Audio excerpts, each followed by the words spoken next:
Em nome do Pai que me criou, do Filho que me resgatou, do Espírito Santo que me santificou.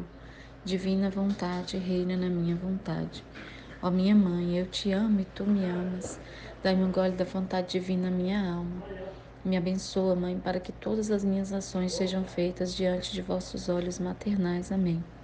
Suprema Majestade, eu venho em sua divina vontade, em nome de todos, do primeiro ao último homem que existirá na terra, para dar a ti as homenagens que tendes direito, as adorações, os louvores, o amor, as reparações, por todos e por cada pecado. Vem, Senhor, na tua divina vontade. Dou-te a minha vontade humana, por meio do Imaculado Coração de Maria, que possui todos os dons e os frutos da divina vontade. Venho, divina vontade, nesta ação estou a fazer, e em todas as ações que eu farei durante este dia. Amém, Fiat. Vinde, Espírito Santo, vinde por meio da poderosa intercessão do Imaculado Coração de Maria, vossa amadíssima esposa e nossa mãe. Amém. Vinde, Espírito Santo, vinde por meio da poderosa intercessão do Imaculado Coração de Maria, vossa amadíssima esposa e nossa mãe. Amém.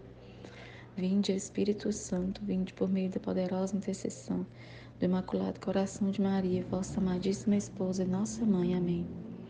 Eu não sou nada, Jesus é tudo. Pai, eu te amo. Meditação do Livro do Céu, volume 4, trecho 82. Jesus fala da igreja e da sociedade presente. Esta manhã, meu adorável Jesus fazia-se ver unido com o Santo Padre, o Papa, né? E parecia que ele dizia: as coisas até aqui sofridas não são mais que tudo o que eu passei desde o princípio de minha paixão, até que fui condenado à morte. Meu filho, não te resta outra coisa que levar a cruz ao Calvário. E enquanto dizia isto, parecia que Jesus bendito tomava a cruz e a colocava sobre as costas do Santo Padre, ajudando-o ele mesmo a levá-la. Agora, enquanto isso, ele agregou: a minha igreja parece estar a morrer, especialmente no que diz respeito às condições sociais, que aguardam ansiosamente o grito de morte. Mas, coragem, meu filho, depois de teres chegado ao monte, quando levantarem a cruz, todos temerão, e a igreja deixará o aspecto de moribunda e recuperará o seu pleno vigor. Só a cruz será o meio para isto, como só a cruz foi o único meio para preencher o vazio que o pecado tinha feito e para unir o abismo da distância infinita que havia entre Deus e o homem.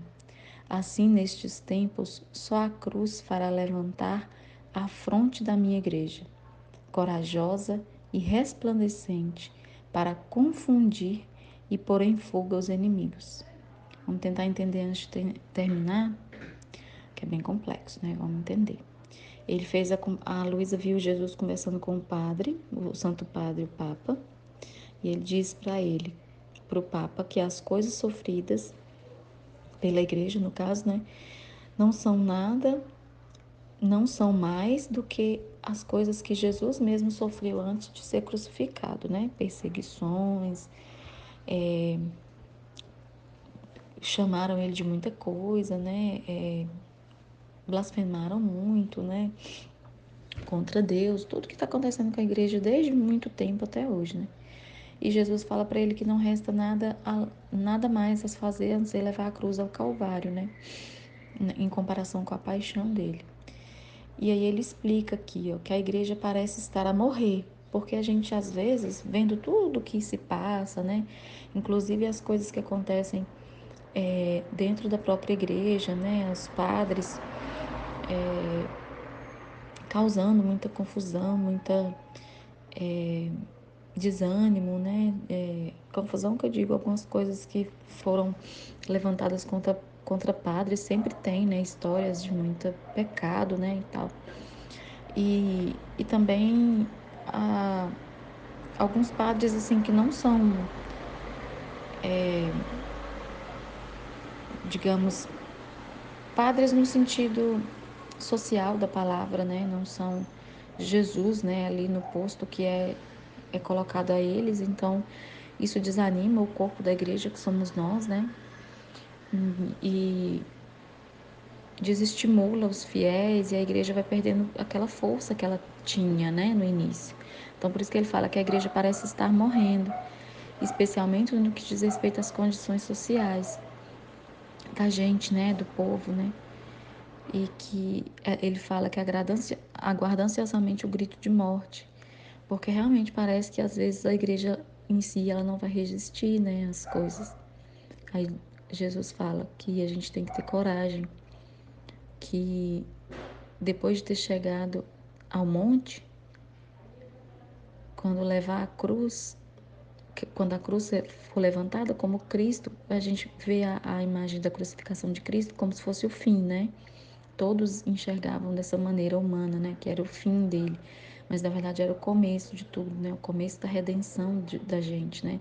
Do ser humano. Então, essa cruz que ele está querendo dizer em relação à igreja aqui, que realmente no final dos tempos vai acontecer coisas que a gente vai pensar que a igreja de Jesus Cristo acabou, mas não é o fim, né? O começo da era da paz, né? É o que ele está dizendo aqui, assim, é o que veio na minha mente, assim, o que veio, assim, essa comparação com o final dos tempos mesmo, né? Que a igreja ela vai ser renovada, ela vai ser passará por um tempo de muita luta, nós todos passaremos, e ele fala que a igreja deixará esse aspecto de moribunda e recuperará seu pleno vigor, que só a cruz é o meio para isso, né? Que a igreja ela será renovada, assim, a gente não vai perder a igreja, passará por muitas provações ainda, e no final ela será resplandecente, né? Assim, a gente tem que ainda estudar bastante sobre essa questão do final dos tempos em relação à igreja, né? Porque, assim, eu tô fazendo essa comparação com o final dos tempos, que é o que veio na minha mente, assim. Eu não sei se ele tá querendo dizer outra coisa aqui. Alguém que vai ouvir esse áudio meu pode complementar. Eu não, né, não sei se ele tá querendo dizer outra coisa, mas veio na minha mente isso. Vamos continuar a ler, que às vezes tem mais, com certeza tem mais luzes. Dito isto, desapareceu, e depois de um pouco voltou meu amado Jesus, todo aflito, e continuou dizendo: Minha filha, quanto me dói a sociedade presente. São meus membros, membros da igreja, né? E não posso fazer menos do que amá-los. Acontece-me como a um tal que tivesse um braço, uma mão infectada e chagada. Talvez a odeie, a abomine? Ah, não, mas procura-lhe todos os cuidados. Quem sabe quanto gaste para ver-se curado, e enquanto não chega a obter a cura, é causa de fazê-lo sofrer todo o corpo, de tê-lo oprimido e afligido. Ele está nos comparando a sociedade como parte dele próprio, né? Que não somos parte de Deus, nós viemos de Deus, né? Então, quando a gente está ele faz a comparação com o braço, uma mão infectada, né? Então, assim, a gente quando está no pecado, quando está fora da vontade de Deus, né? É como se fosse realmente uma doença, né? Que contamina e faz sofrer todo o corpo, né? Porque ele fez a comparação com a igreja acima, né? Na primeira parte do texto. E nós somos igreja, né? E mesmo aqueles que não são cristãos, não são católicos, nem cristãos de alguma outra religião, ele tá comparando todo ser humano, né? É parte de Deus, é o filho de Deus. Então, por isso que ele não desiste da gente, porque a gente é parte dele, né? Então, é o que ele está falando aqui, que acaso ele vai odiar algum de nós porque está doente? Não, doença do pecado que eu falo, né? ele procura sempre estar cuidando da gente, tá orientando, tá inspirando a gente a mudar de vida. Então, o que ele está falando é isso. Ele não desiste. Então, ele faz de tudo, usa todos os artifícios possíveis e imagináveis para a gente poder voltar à ordem, né? Que é o que a gente está fazendo na, na leitura do livro do céu, dentro da nossa comunidade, é voltar à ordem, né? Não pecar, e é uma coisa totalmente possível você voltar à ordem para a qual você foi criado, que é amar a Deus. E amando a Deus, você não quer pecar, e não peca. Então, é o que ele está falando aqui, é os membros infectados que, que ele está falando aqui, em comparação com uma mão, um braço, né? Que está doente, somos nós. Então, ele faz de tudo para nos amar e atrair ao amor. Aí ele fala: assim é a minha condição. Vejo meus membros infectados, chagados, e por isso sinto a dor e pena, e por isso me sinto mais atraído a amá-los, para poder o amor curar, né, a gente, né? Mas a gente tem que buscar o amor de Deus, né? Seguir as inspirações que ele nos manda. Todos nós recebemos inspirações a amar a Deus em tudo, a ver Deus em tudo. Mas a gente tem que abrir o nosso olho, abrir o olho da nossa alma para ver isso. Porque se a gente ficar fechado no mundo, a gente não segue, né, as inspirações de Deus, e até de alguém que fala pra gente alguma coisa sobre Deus, e a gente tá com o ouvido fechado, né, para isso, com medo de mudar a nossa vida, né? Então a gente tem que sair dessa surdez, né? De não escutar o que o mundo, o que Deus fala pra gente, escutar só o mundo, né? E para se curar, para ver, devolver esse amor todo que Deus tem pela gente e, e amá-lo e voltar à ordem, que é amar a Deus, né? Voltar à ordem para a qual a gente foi criado é isso, amar a Deus e, e buscar as almas como Ele busca, né? Aí ele continua: ó, como é diferente meu amor das criaturas, né? O amor dele é muito diferente do nosso. Eu sou obrigada a amá-las porque são coisas minhas, mas elas não me amam como coisa delas. E se me amam por seu próprio bem, com interesse, né? Que a gente sempre fala que muitas vezes as pessoas que são bastante fervorosas e demonstram esse amor a Deus, mas por interesse próprio, né? Para ter os bens de Cristo, para ter os bens, uma graça, para alcançar alguma graça, para conseguir alguma coisa para si, acredita mesmo em Deus, mas ele quer alguma coisa de volta, né? Quer é, uma devoção. Por isso que a gente fala tanto de santidade humana aqui no nosso grupo, porque a santidade humana é isso, é você rezar, é você pedir a Deus, é você acreditar em Deus, mas você querer algo para si, um bem para você. Você quer alcançar uma graça, você quer um pagamento por aquela devoção, né? Por aquele e na verdade o amor puro a Deus, desinteressado, é você fazer o que Deus quer. Olha como é diferente. Vou dar um exemplo. A gente estava falando essa semana de fazer jejum para ajudar um irmão que está numa prisão de um vício, por exemplo. Então, não é que você quer um pagamento pelo seu jejum.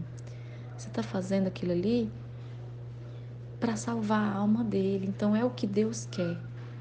Não é para você o bem, entende? Deus quer salvar aquela alma. Então, você usa da sua intercessão, do seu poder de intercessão junto a Deus, mediante um jejum, por exemplo, uma penitência, para fazer o que Deus mesmo fez pela gente. Ele jejuou, ele fez penitência, para nos ensinar que isso é o certo. Não quer dizer que eu estou ali pedindo um pagamento para Ele. Eu preciso alcançar essa graça, Deus, porque é importante para mim que essa pessoa muda, porque Ele tem que mudar comigo, Ele tem que mudar. Entende a diferença? Não, eu vou pedir, vou oferecer o meu sacrifício do jejum para que libertar o meu irmão daquela situação, por amor a ele, por amor a Deus, porque é o que Deus quer, a vontade de Deus. É muito diferente. E Luísa só finaliza aqui. Depois disso, desapareceu e me encontrei em mim mesma. Só para finalizar o trecho, né? Mas assim, o resumo de tudo que Jesus falou aqui, nessa parte final ele fala, né, da, das pessoas que estão no pecado, que são como partes infectadas do corpo dele, né? Que nós somos parte de Deus, nós viemos de Deus, então ele sente, né? É como se fôssemos um braço dele infectado e ele faz de tudo para curar. Ele não vai desistir da gente nunca. Agora, essa parte da igreja que ele fala aqui, eu entendo que ele está se referindo mesmo ao fato de que a igreja parece mesmo estar morrendo, mas ela nunca vai morrer.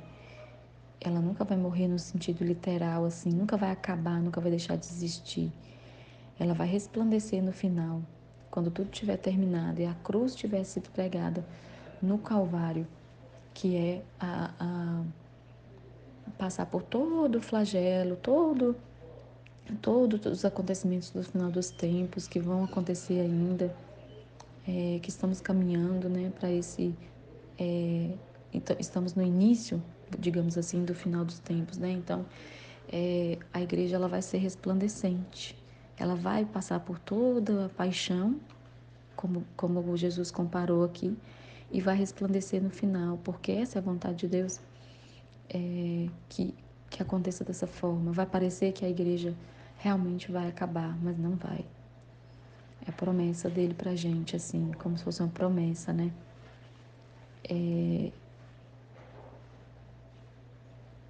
Amém, Fiat.